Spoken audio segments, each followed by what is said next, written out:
네, 오늘은 예레미야 50장을 통해서 열방에 대한 심판 예언 네 번째 시간을 갖도록 하겠습니다. 네 번째 시간에 나오는 대상국, 심판의 대상국은 9번째 나라였죠. 그래서 총 9개 나라에 대한 심판을 선언했는데 그 9개 나라 중에 맨 마지막인 바벨론에 대한 것입니다.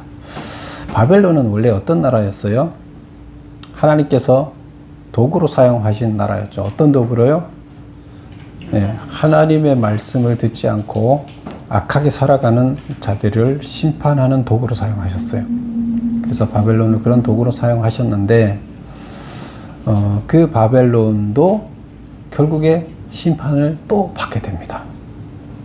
바벨론은 바벨론을 심판하는 도구는 누구를 사용하죠? 네, 페르시아를 사용하게 되는 거죠. 그래서 페르시아를 사용하는데 그렇게 해서 바벨론이 심판받는 이야기가 나오는데, 그러면 하나님의 도구로 사용되는 자들이 심판을 면할 수가 있느냐? 네, 도구로 사용되는 모든 자는 심판을 받을 수밖에 없어요. 하나님의 피조물들은 다 심판을 받아요. 심판 안 받을 수는 없어요. 심판을 받지만 심판받을 때 좋은 심판을 받아서 하나님의 상을 받는 자가 있는가 하면 반대로 벌을 받는 자가 있는 거죠.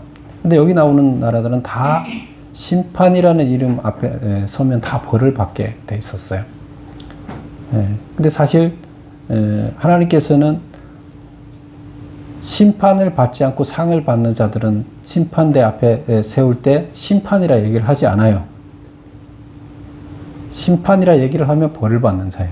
심판대 앞에 세우면서 심판이라고 하지 않고 뭐라고 할까요? 그들은 구원이라고 얘기를 하는 거죠. 그래서 여기에서 나오는 심판을 얘기를 한다는 것 자체는 벌을 받는다는 뜻이 되는 겁니다. 그래서 구원자들은 심판을 면해준다, 이런 식으로 이제 얘기를 하죠. 그러면 오늘 이제 바벨론에 대해서 볼 건데요. 바벨론에 대한 이야기는 50장, 51장 아주 두 장에 걸쳐서 길게 얘기를 합니다. 그래서 9개 나라 중에 제일 길게 쓴 나라가 이 바벨론이고요. 그 다음에 그 외에 나머지 8개 나라 중에서 제일 길게 썼던 나라가 어디죠? 심판에 대해서 모압이었죠. 그래서 모압에 대해서 길게 얘기를 했었는데요. 그래서 오늘 바벨론에 대해서는 두 장에 거쳐서, 그것도 아주 절도 길어요.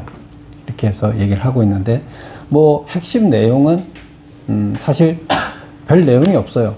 다 비슷한데, 그러나 그 묘사를 더 아주 실감나게, 그리고 다양한 방식으로 묘사를 이렇게 반복적으로 묘사하고 있다, 그런 얘기예요. 그런 묘사들을 우리가 살펴보겠습니다. 그렇다는 것은 하나님께서 그만큼 바벨론을 대한 심판의 감정이 실려 있다는 얘기가 되는 거예요. 이놈들 아주 나쁜 놈들이야, 꼭 심판해야 돼, 이런 감정이 실려 있다는 얘기예요. 많은 얘기를 한다는 얘기는. 그러면 왜 어떻게 그 감정을 하나님께서 싣고 그들을 심판하는 이야기를 하는지, 그것도 우리가 느껴보는 시간이 되어야 되겠습니다. 자, 그러면 1번을 보겠습니다. 여호와께서 여러 나라들에게 바벨론이 멸망할 것을 선포하라고 하셨다. 그래서 바벨론 멸망을 여러 나라들한테 선포를 알려주래요. 그런데 여호와께서 주신 그 멸망 선포문은 무엇인가? 요렇게 멸망할 것이라는 것을 여러 나라들한테 선포하라고 예레미야한테 가르쳐 줬어요. 그 예레미야는 선포했겠죠? 그러면 그 선포의 핵심 내용이 뭐냐? 2절 볼까요? 너희 나라들 가운데 전파하여 공포하라. 깃발을 세우라. 숨김없이 공포하여 이르라. 바벨론이 함락되고 벨이 수치를 당하여 무로 다시 부스러지고 그 신상들은 수치를 당하며 우상들은 부스러진다 하라. 이 말을 선포하라는 거예요. 결국 한마디로 말하면 바벨론이 멸망한다는 얘기를 이렇게 표현을 하라는 얘기예요. 바벨론이 심판받아서 멸망한다는 얘기를 이렇게 하는데, 근데 여기 보면 바벨론이 함락되고 망한다는 거죠. 나라가, 바벨론 나라가. 지금 이 여러 나라들은 다 자기들을 멸망시켰던 자기들을 심판했던 바벨론이 멸망한다는 거에 대해서는 특별한 뭔가 느낌이 있겠죠. 다른 나라들이 자기들을 멸망시켰던 나라인데 거기도 심판받아서 멸망한데 특별한 느낌이 있어요. 근데 모든 나라들한테 전달하라는 거예요. 근데 여기 보면 벨이 수치를 당하고 무로닷이 부스러지고, 벨, 무로닷은 그들이 섬기는 우상이에요. 그래서 그들의 신들이 다 수치를 당하고 부스러지고, 결국 바벨론이 함락됐다는 것은 그들의 신들이 결국 졌다는 얘기가 되잖아요. 하나님의 심판 앞에 그 신들이 다 부스러졌다, 수치를 당했다. 그래서 신상들은 수치를 당하고 우상들은 부스러졌다. 예. 그 얘기를 전파하는. 그러면 여기서 참신이 누구란 얘기예요? 이들을 심판 하나님이 참신이고, 이 사람들이 지금 그 나라가 가장 강하니까 그 나라 신이 진짜 신이었을까 생각했던 것이 아니라는 거죠. 이제 그 얘기를 하는 겁니다. 그래서 바벨론이 망한다. 그리고 따라서 그 나라 신은 망하고 수치를 당해서 가짜 신이다. 이제 이거를 전하라는 겁니다. 두 번째 보겠습니다. 바벨론을 멸망시키는 나라는 누구인가? 이때 이스라엘과 유다 자손들은 어떻게 된다고 했는가? 아까 1번 이야기가 1절에서부터 5절까지 이야기고요. 이제 두 번째 문제가 이제 1번 문제가 2절 이야기고요. 두 번째 문제가 3절에서 5절에 나오는 이야기인데요. 여기 보면 바벨론을 멸망시키는 나라는 어디라고 나오느냐? 3절에 보면 이는 한 나라가 북쪽에서 나와서 그를 쳐서 그 땅으로 황폐하게 하여 그 가운데 사는 자가 없게 하리라. 누가 온다고요? 북쪽에서, 한 나라가 북쪽에서 와서 그 땅을 쳐서 황폐하게 할 것이다. 그래서 바벨론을 황폐하게 하는 나라가 북쪽에서 온다. 그 나라가 어디 누구라고요? 예, 페르시아를 말한다. 이렇게 얘기를 했죠. 그리고 그렇게 됐을 때 이제 4절에 보면 여호와의 말씀이니라 그날 그때 그 나라가 망하는 그때에 이스라엘 자손들이 돌아오며 유다 자손도 함께 돌아온다. 그 이스라엘 자손은 북이스라엘 자손을 얘기하는 거고 유다 자손은 남유다를 얘기하는 거죠. 합치면 이스라엘이죠. 북이스라엘 남유다 이렇게 나눠졌는데 그 이스라엘 전체가 회복된다, 돌아올 것이다. 이제 이 얘기를 하는 겁니다. 근데 돌아올 때 어떻게 돌아오느냐? 그들이 울면서 그 길을 가며 그의 하나님 여호와께 구할 것이며. 왜 울면서 돌아와요? 슬퍼서요? 너무나 기뻐서. 나라가 회복되잖아요. 포로 생활하다가 이제 자유인이 되는데 얼마나 기뻐요. 그래서 울면서 하나님을 찬양하면서 돌아온다는 얘기예요. 근데 그 다음 구절에 보면 5절에 보면 그들이 그 얼굴을 시온으로 향하여 그 길을 물으며 시온을 향해서 찾아오는데 야 시온이 어디냐 이렇게 하면서 그 포르지에서 태어난 사람도 많겠죠. 요 한 번도 와보지 않은 사람도 있겠죠. 그래서 서로 물으면서 이 시온 그 고향으로 돌아오게 된다. 이제 이런 얘기를 합니다. 그러면서 그 끝에 보면 오라 잊을 수 없는 영원한 언약으로 여호와와 연합하라. 그래서 다 와서 원래 이스라엘 백성이 하나님의 종이 되겠소, 하나님의 일을 하겠소 하고 계약을 맺었었잖아요. 그 영원한 계약을 다시 회복시키러 돌아온다 하면서 너무 즐거워한다. 이런 얘기가 되겠습니다. 그래서 바벨론 멸망시킨 나라는 페르시아인데 그 바벨론이 멸망할 때 이스라엘 백성들은 기쁨으로 돌아오게 될 것이다. 이제 이렇게 얘기를 합니다. 이 돌아온다는 와서 계약을 회복한다는 얘기는 이들이 변했다는 거예요? 안 변했다는 거예요? 예, 남은 자로 변했다. 남은 자는 구원받을 수 있는 자라 이렇게 얘기를 했죠. 용광로에 들어가서 정금이 돼서 남은 자로 변해서 돌아왔다. 이제 이렇게 볼 수가 있는 거죠. 자, 그 다음에 3번을 보면 이스라엘이 길 잃은 양떼가 된 이유는 무엇 때문인가? 길 잃은 양을 삼키는 대적들이 스스로 무죄하다고 한 이유는, 바벨론에서 도망하여야 할 이유는 무엇인가? 이게 이제 6절에서부터 10절에 나오는 이야기인데, 6절 보면 이렇게 돼 있어요. 내 백성은, 하나님이 내 백성이라고 했을 때는 이스라엘 얘기하죠. 내 백성은 잃어버린 양떼로다. 양은 다 같이 모여 있으면, 이 짐승들의 무리는 모여 있으면 공격을 잘 안 받아요. 사자나 뭐 다른 이리떼들이 와서 혼자 떨어져 있는 양떼들을 집어삼키죠.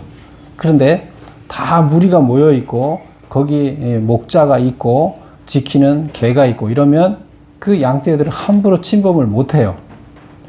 근데 여기서 보면 내 백성은 잃어버린 양떼다. 그 무리에서 떨어져 나가서 자기 멋대로 가서 다른 길로 가는 거예요. 혼자 떨어져 있는 거예요. 그럼 지켜줄 자도 없죠. 목자가 없죠. 그러면 그는 이리의 사냥감이 되는 거죠. 자, 그럼 여기서 보세요. 내 백성은 잃어버린 양떼다. 사냥감이 된다는 거예요. 근데 이렇게 잃어버린 자가 된 이유가 뭐냐 하면 그 목자들이 그들을 곁길로 가게 하여 산으로 돌이키게 하였으므로 그들이 산에서 언덕으로 돌아다니며 쉴 곳을 잃었도다. 그래서 목자가 누굴까요? 종교 지도자들이죠. 이스라엘의 종교 지도자들이 그들을 곁길로 가게, 똑바른 길로 인도하지 못해서 다른 길로 가게끔 만들었다는 거예요. 결국 이스라엘의 멸망의 원인이 누구한테 있다는 거예요? 종교 지도자들한테 있다고 얘기를 하는 겁니다. 목자들이 곁길로 가게끔 인도해서 그들이 결국 쉬어야 할 곳에 쉬지 못하고 지금 다른 산길에서 길을 잃고 헤매고 있고 결국 승냥이들의 먹잇감이 되었다. 이런 얘기가 되는 겁니다. 7절 보면 그들을 만난 자들은 그들을 삼키며, 그들이 만난 자가 누구예요? 승냥이들이겠죠. 뭐 사자들, 이리들이 그들을 삼키며 그들의 대적은 말하기를, 이 삼킨다는 것은 그들을 이제 먹는 건, 승냥이들이 이제 그 양을 잡아 먹는 거죠. 말하기를 그들이 여호와 곧 의로운 처소이며 그의 조상들의 소망이신 여호와께 범죄하였음인즉 우리는 무죄하다. 우리가 이를 잡아먹는 것은 우리 죄가 없다. 왜? 이들이 죄를 져서 벌을 받아서 지금 버려졌기 때문에 하나님이 버린 자들을 우리가 먹는 것은 우리한테 죄가 없다는 거예요. 먹는 자들이 이렇게 얘기한다. 이거는 지금 먹는 자는 누굴 얘기하는 거예요? 바벨론을 얘기하는 거죠. 그 바벨론이나 이스라엘을 멸망시켰던, 북이스라엘을 멸망시켰던 아수르나 뭐 이런 그 승냥이들이죠. 먹는 자들은 자기들 죄 없다. 하나님이 버린 자식을 내가 먹는데 무슨 죄가 있냐, 이렇게 이제 얘기를 한다는 거예요. 그리고 8절에 보면 너희는 바벨론 가운데서 도망하라. 갈대아 사람의 땅에서 나오라. 왜 그렇게 해야 되나 하면 9절에 보면 보라 내가 큰 민족의 무리를 북쪽에서 올라오게 하여 바벨론을 멸망시킬 것이기 때문에. 그래서 바벨론의 죄 때문에 바벨론을 지금 치는데 다른 그 이방인들이 거기 포로로 잡혀온 사람들은 지금 이미 자기 죄의 대가를 받았잖아요. 근데 바벨론이 멸망할 때에 그 당하는 죄의 대가를 다른 민족들이 받을 필요는 없잖아요. 그러니까 니들은 이미 죄의 대가를 받았으니까 걔들을 멸망시킬 때 니는 피해 나오라는 얘기예요. 그래서 거기서부터 벗어나와라. 이제 이런 얘기가 되겠습니다. 그래서 3번에 메모를 보면,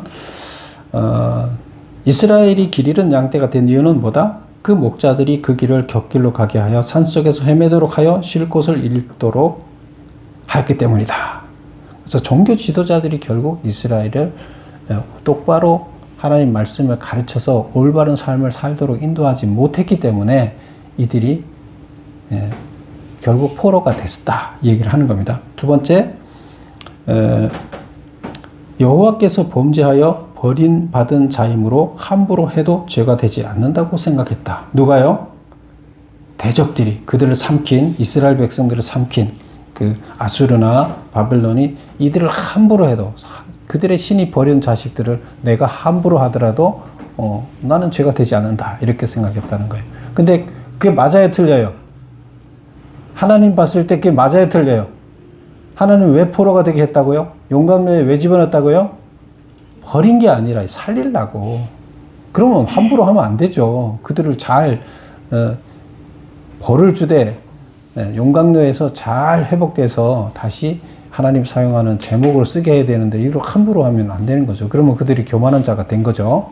하나님 뜻에 어긋나게 그들이 심판을 하라 그랬지 그들을 잡아먹어서 그들을 멸망시키라고 한 거 아니잖아요. 그래서 하나님 눈에는 그들이 교만한 자가 되었다.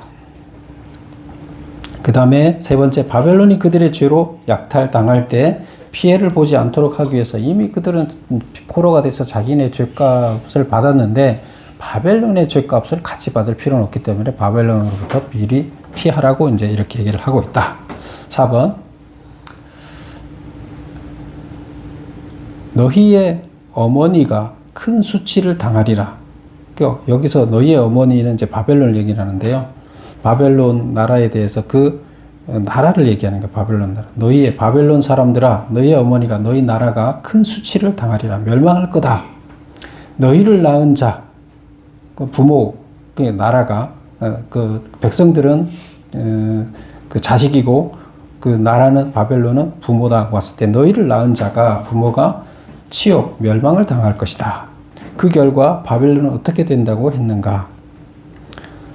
11절에서 13절에 나와 있는데요. 메모 보면 나라들 가운데 마지막과 광야와 마른 땅과 거친 계곡이 될 것이다. 여기서 나라들 가운데 여러 나라 가운데 마지막이 된다는 것은 순서를 따졌을 때 제일 잘 사는 나라, 축복받은 나라 뭐 이렇게 했을 때 맨 앞에 서면 좋겠죠. 근데 맨 마지막에 선다는 거예요. 그래서 제일 열악한 나라가 될 것이다. 제일 비참한 나라가 될 것이다. 나라들 가운데 마지막이 될 것이고 광야와 마른 땅과 거친 계곡이 될 것이다. 사람이 살 수 없는 곳이 된다는 얘기예요. 사람이 살기 좋은 나라였는데 이제 망해서 저주받아서 결국 사람이 살기 힘든 나라가 될 것이다. 이렇게 얘기를 합니다. 그 다음에 주민이 없어 완전히 황무지가 될 것이며 왜? 이 사람 살기 어려우니까 다 황무지가 되는 거죠. 바벨론을 지나가는 자마다 그 모든 재난에 놀라게 될 것이다. 거기를 지나가는 자들이 보면서 야 이게 이렇게 망했네. 대단한 나라였는데 이렇게 망했네. 여기가 참 기름진 땅이었는데 이렇게 황폐해버렸네. 이렇게 사람들이 보고 놀라게 될 것이다. 이런 얘기를 합니다. 저주가 임한 거죠. 그래서 바벨론은 이렇게 망해서 이렇게 될 것이다. 이렇게 얘기를 합니다. 그게 이제 13절까지 얘기고요. 5번 보면 바벨론을 둘러 대열을 벌이고 활을 당기는 모든 자여 화살을 아끼지 말고 쏘라고 했다. 바벨론을 멸망시키기 위해서 군대들이 쫙 와서 지금 포위하고 바벨론을 지금 점령하고 있어요. 전쟁터에서 옛날 전쟁터를 그랬죠. 다 같이 이렇게 군사들이 있는데 상대방 군사들을 다 포위하는 나라는 결국 이기게 되죠. 그래서 이제 바벨론을 포위한 나라는 활을 당기는 자는 누구예요? 페르시아죠. 그리고 페르시아와 그 연합군들이 되겠는데요.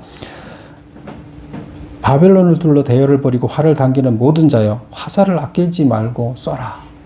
그러니까 다 죽여라는 얘기예요. 결국 그 이유는 뭐 때문인가? 그가 여호와께 범죄하였기 때문이다.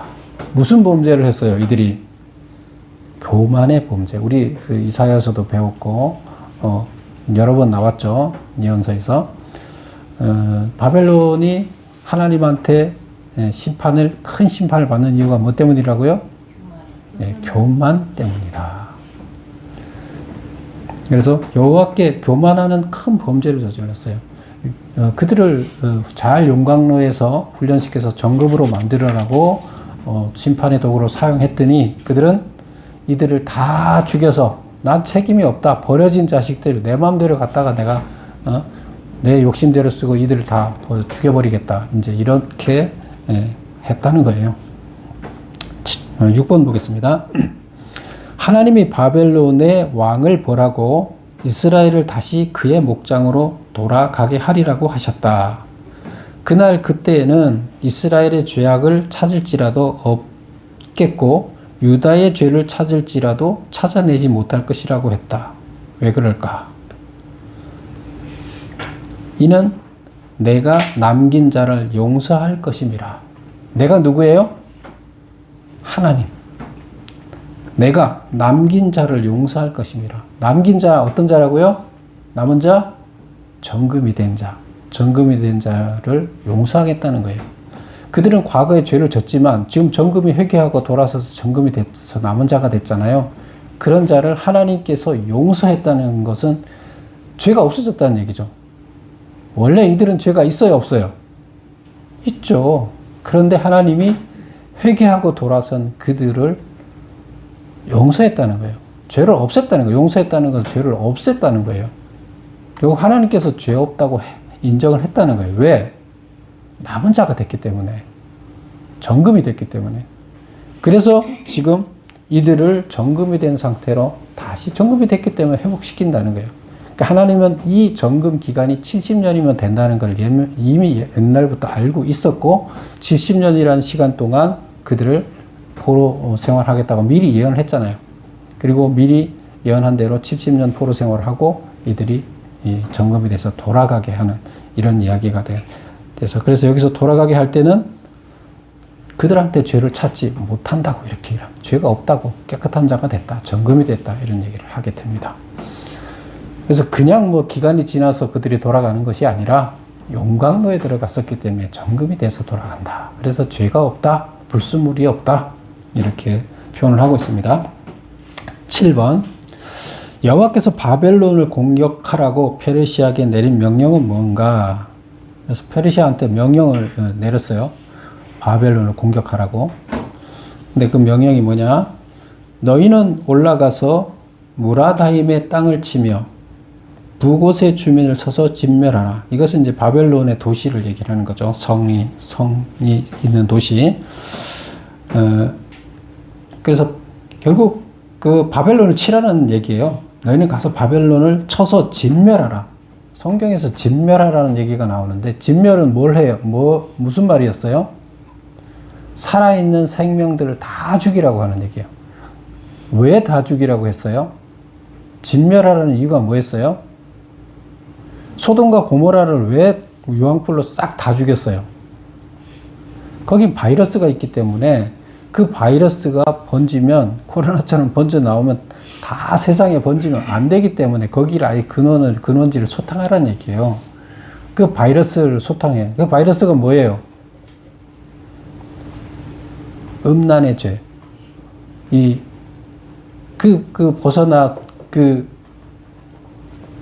순식간에 나오는 그 죄악. 음란한 그 도시의 그 죄악들을 이거는 막을 수가 없는 바이러스라는 거예요. 그래서 거기를 멸망을 시켰어요. 지금 그럴 때는 진멸하라고 그랬어요. 그래서 소돔과 고모라를 진멸한 거예요. 그럼 여기도 지금 진멸이라는 표현을 쓰고 있어요. 이들의 교만이 결국에 진멸하지 않으면 안 된다는 얘기예요. 그러니까 우리들한테 있는 교만이 함부로 잘 제거가 안 되는 바이러스라는 거예요. 심각한 거라는 거죠. 그래서 진멸하라 이렇게 표현을 쓰고 있다는 거죠. 그 다음에 먼 곳에 있는 너희는 와서 그를 치고 먼 곳에 있는 페르시아는 와서 바벨론을 치고 그의 곡간을 열고 그것을 곡식 더미처럼 쌓아 올려라. 그를 진멸하고 남기지 말라. 그래서 이들이 좋다고 생각하고 있는 모든 것을 곡간에 했던 것을 모든 걸 꺼내서 쌓아라. 차곡차곡 쌓아서 그것을 다 불질러라는 얘기예요. 이건 진멸이죠. 그래서 이들이 좋다고 생각하는 모든 것들에 아무것도 갖고 가지 말고 여기서 모든 걸 다 진멸시켜라. 결국 바벨론의 교만을 본받지 말라는 거예요. 다 진멸시키라는 얘기가 되는 겁니다. 그리고 그의 황소를 다 죽여라. 여기 황소를 죽이라고 얘기를 하고 있는데요. 황소는 여기서는 그 상징적인 걸로 썼는데 군대를 얘기합니다. 그래서 군대를 다 진멸시켜라 이런 얘기가 되겠습니다. 그래서 페르시아한테 바벨론을 진멸시키라는 명령을 내립니다. 8번 활 쏘는 자를 소집하여 바벨론을 벌하는 이유는 무엇인가? 29절 한번 볼까요? 29절. 활 쏘는 자를 바벨론에 소집하라. 활을 당기는 자여 그 사면으로 진을 쳐서 피하는 자가 없게 하라. 활을 쏴서 누굴 죽이려고 그러는데 옆으로 피하지 못하게 진을 딱 쳐서 못 도망가게 하라는 거예요. 그가 일한 대로 갚고 그가 행한 대로 그에게 갚으라. 그 이제 죽여야 할 자가 나쁜 짓을 했기 때문에 그를 갚아야 되기 때문에 죽이라는 거예요. 그가 이스라엘의 거룩한 자 여호와를 향하여 교만하였습니다. 그래서 이 교만하였기 때문에 그를 반드시 활로 쏴 죽여라. 이제 이런 얘기를 합니다. 근데 이게 이제 활을 쏘는 자는 누굴까요? 이제 페르시아를 얘기를 하는 거죠. 그래서 상징적인 이미지를 가지고 이렇게 계속 비슷한 이야기를 전달하고 있습니다.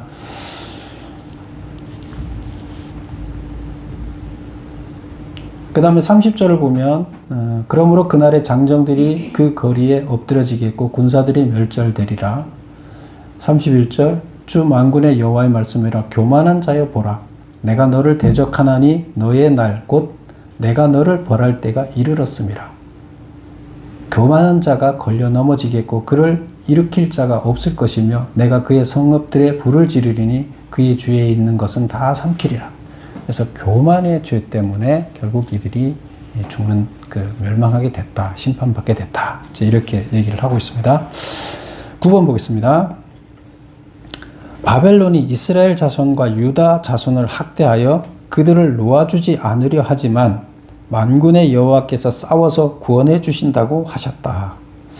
여호와께서는 무엇으로 어떻게 바벨론을 멸망시킨다고 하셨는가? 한번 읽어볼까요? 35절 볼까요? 여호와의 말씀이니라. 칼이 갈대인의 위에와 바벨론 주민의 위에와 그 고관들과 지혜로운 자 위에 떨어지리라. 칼이 떨어진다는 거예요. 날카로운 칼이 위에서 사람한테 툭 떨어지는 거예요. 그러면 죽는다는 얘기예요, 산다는 얘기예요. 칼이 떨어지면 죽는 거죠. 그래서 누구한테 떨어져요? 갈대아. 갈대아가 누구예요? 바벨론을 건설한 그 민족들이잖아요. 갈대아, 바벨론 주민, 고관들, 이거 지도자들이죠. 그 다음에 지혜로운 자, 거기를 이끌어가는 자들 위에 떨어지리라. 칼이 자랑하는 자의 위에 떨어지리라. 교만해서 자기들 잘났다고 자랑하는 자에 떨어지리라. 그들이 어리석게 될 것이다. 그래서 자랑하는 자가 어리석게 될 것이며 용사의 위에 떨어지리라. 힘 세다고 하는 용사들 위에 떨어져서 그들이 망할 것이다. 칼이 그들의 말들과 병거들 위에 또 떨어지고 그들 중에 있는 여러 민족 위에 떨어지리라. 요거는 그들 중에 있는 여러 민족은 그곳에 포로로 잡혀온 민족들이죠. 그들을 앞세워서 포로들을 앞세워서 전쟁을 하니까 이들도 죽게 된다는 얘기가 되는 겁니다. 떨어지리니 그들이 여인들 같이 될 것이며 칼이 보물 위에 떨어지리니 그것이 약탈되리라.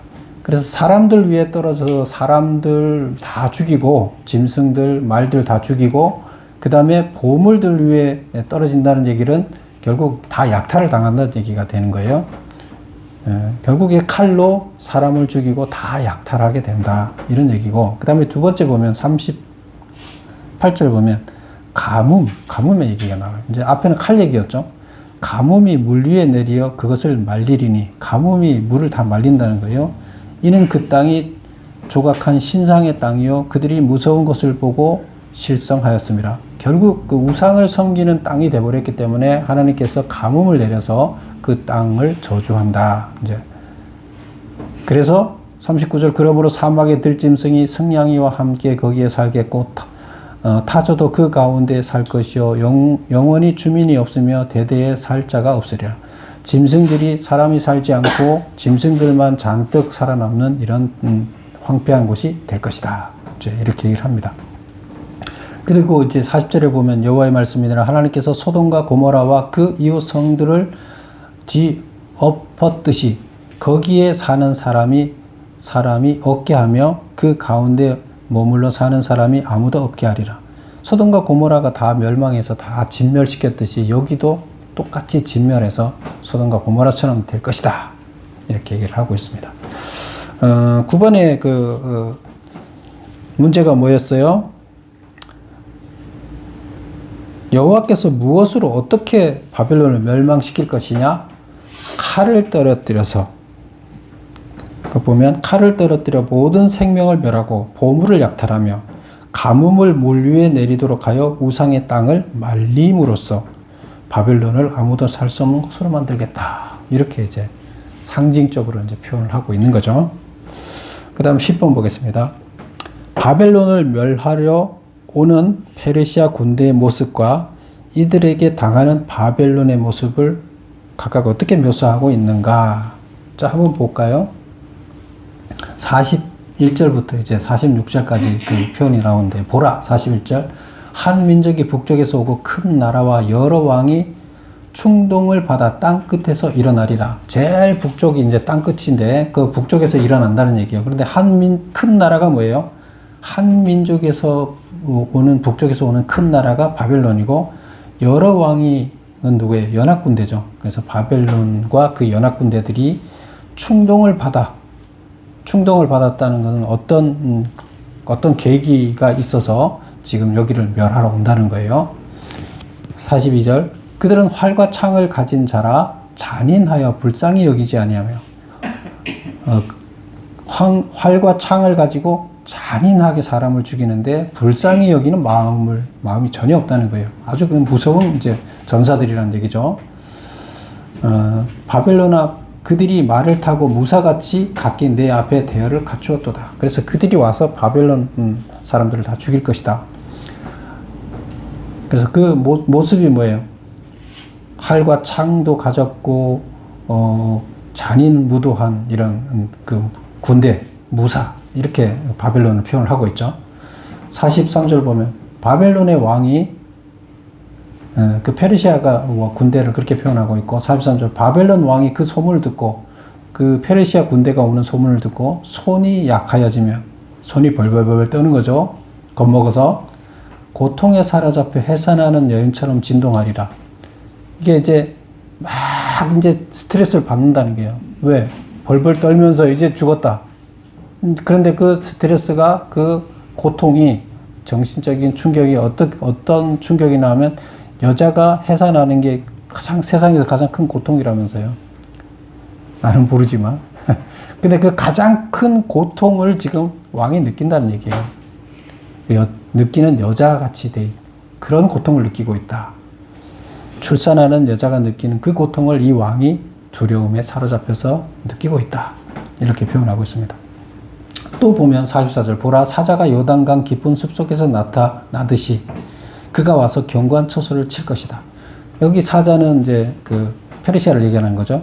사자가 숲에서 나오듯이 갑자기 뛰어나와서 물듯이 페르시아가 와서 바벨론을 무는 것을 이제 사자로 표현하고 있죠. 즉시 그들을 거기서 쫓아내고 택한 자를 내가 그 자리에 세우리니 나와 같은 자 누구며 출두하라고 나에게 명령할 자가 누구며 내 앞에 설 목자가 누구냐. 이거를 누가 하는 거냐 하면 하나님께서 지금 하나님 계획에 따라 이들을 몰아내고 이 바벨론을 몰아내고 페르시아가 여기를 통치하게 하겠다. 근데 이거 내가 하는 이 일에 대해서 누가 이걸 트집 잡을 자 있으면 나와봐라 이거예요. 하나님이 직접 하는데 누가 트집 잡느냐? 아무도 없다는 얘기예요. 그러면 그대로 진행된다는 얘기죠. 하나님 계획대로. 그런즉 바벨론에 대한 여호와의 계획과 갈대아 사람의 땅에 대하여 품은 여호와의 생각을 들으라. 그래서 하나님의 생각은 뭐냐? 그들의 바벨론에 대한 생각이 뭐냐? 양떼 어린 것들을 그들이 반드시 끌어가고 그들의 초장을 황폐하게 하리라. 그래서 바벨론의 백성들을, 양떼를 다 끌어가 죽이고 초장은 황폐하게 만들 것이다. 그게 하나님의 계획이다. 멸망시키는 게 하나님의 계획이라는 거예요. 왜? 교만 때문에. 46절. 바벨론이 약탈당하는 소리에 땅이 진동하고 그 부르짖음이 나라들 가운데 들리리라. 바벨론이 약탈당하는 소리. 바벨론이 약탈당하는 소리가 막 전쟁으로 바벨론이 쓰러져 가는 소리죠. 영화의 한 장면을 본다면 이제 바벨론이 다 지금 막 패하는 그런 이제 소리, 전쟁 소리죠. 그 소리에 땅이 진동한다. 땅이 진동한다는 그 소리를 듣고 세상 땅들이 다 진동을 한다. 그 소리가 얼마나 큰지 땅들이 다 놀랜다. 그 부르짖음이 나라들 가운데 들리리라. 그래서 이들이 지금 그 약탈당해서 죽어가면서 부르짖는 비명, 고통 소리가 온 나라에 다, 전 세계에 다 들리리라. 그러니까 얼마나 이들이 처참하게 죽을 것인가를 이렇게 신랄하게 표현하고 있다. 이렇게 볼 수가 있습니다. 메모 보겠습니다. 10번. 바벨을 멸하러 온 페르시아 군대의 모습과 이들에게 당하는 바벨론의 모습을 어떻게 표현하고 있는가? 자, 페르시아는 어떻게 하고 있어요? 활과 투창을 가지고 말을 타고 등장한 잔인한 무사. 혹 또 한 가지 더 나오는 것은 사자. 숲속에서 뛰어나오는 사자. 두 번째, 바벨론은 어떤 모습이에요? 적의 소문을 듣고 벌벌 떨며 그 두려움으로 해산하는 자처럼 고통을 느끼고 있는 여인. 아주 임신해서 고통스러워하는 그 여인의 모습이 바벨론이다. 나약한 거죠. 여인이 어떻게 싸우겠어요? 그 무사 앞에. 그냥 죽는 거죠. 그래서 그렇게 표현을 하면서 하나님의 계획에 따라서 이들을 심판하는 이야기를 임산부가 고통스러워하는 임산부 앞에 아주 정의 없는 무사가 나타나서 그를 죽이는 그런 장면으로 묘사하고 있다. 이렇게 볼 수가 있습니다.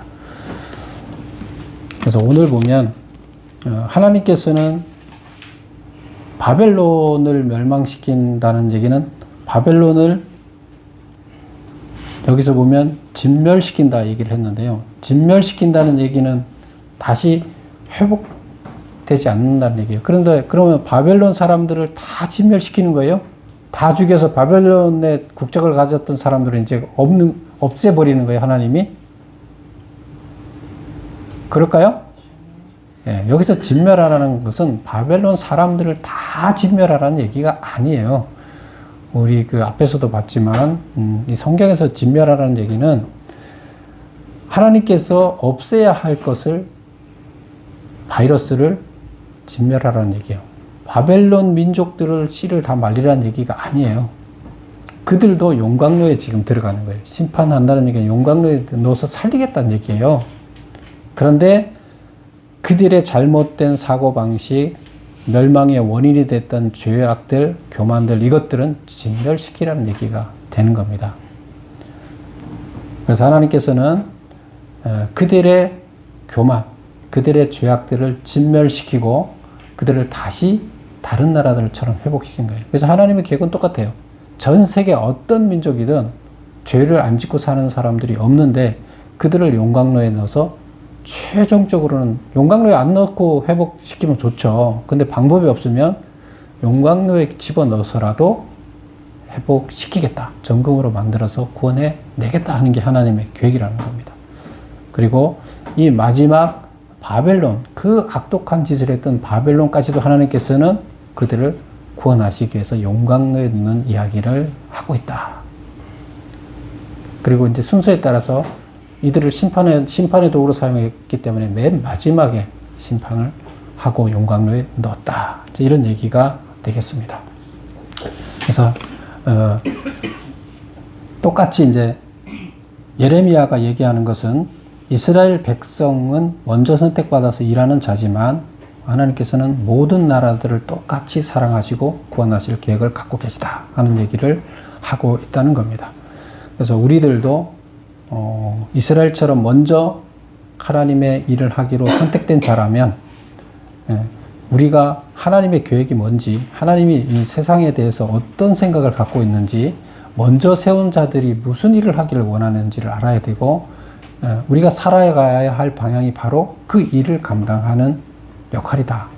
이 땅에 사는 동안 그것이 우리의 사명이다 하는 것을 우리가 깊이 새겨야 될 줄로 믿습니다. 기도하겠습니다. 아버지 하나님,